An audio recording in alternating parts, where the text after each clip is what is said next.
বৃষ্টিতে ভিজলেই কি জ্বর বা সর্দি হবেই? আসল সত্যতা জানলে হয়তো আপনিও অবাক হবেন। অনেকেই মনে করেন বৃষ্টিতে ভিজলেই সর্দি জ্বর হয়, কিন্তু সত্য হলো শুধু বৃষ্টির পানি আপনাকে অসুস্থ করে না। সর্দি কাশি বা জ্বরের প্রধান কারণ হলো বিভিন্ন ভাইরাস। তবে বৃষ্টিতে দীর্ঘক্ষণ ভিজে থাকলে শরীর ঠান্ডা হয়ে যেতে পারে, ফলে শরীরের রোগ প্রতিরোধ ক্ষমতা সাময়িকভাবে কিছুটা কমে যায়। তখন ভাইরাস থাকলে সহজে সংক্রমণ হতে পারে। তাই বৃষ্টিতে ভিজলে আতঙ্কিত হওয়ার দরকার নেই। যত দ্রুত সম্ভব শুকনো কাপড় পরুন, শরীর মুছে নিন এবং প্রয়োজনে গরম পানীয় পান করুন। আর যদি জ্বর, কাশি বা শ্বাসকষ্ট কয়েকদিন ধরে থাকে, তাহলে নিজে নিজে ওষুধ না খেয়ে একজন বিশেষজ্ঞ চিকিৎসকের পরামর্শ নিন। মিরপুরবাসীর জন্য সুখবর। আলোক ফার্মার হোম ডেলিভারিতে ওষুধ পৌঁছে যাবে ঘরে, সঙ্গে পাবেন 5% ছাড়। অর্ডার করতে এখনই যোগাযোগ করুন আমাদের হোয়াটসঅ্যাপ নম্বরে।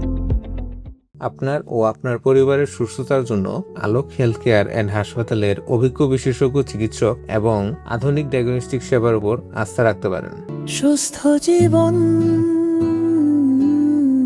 সুন্দর পৃথিবী।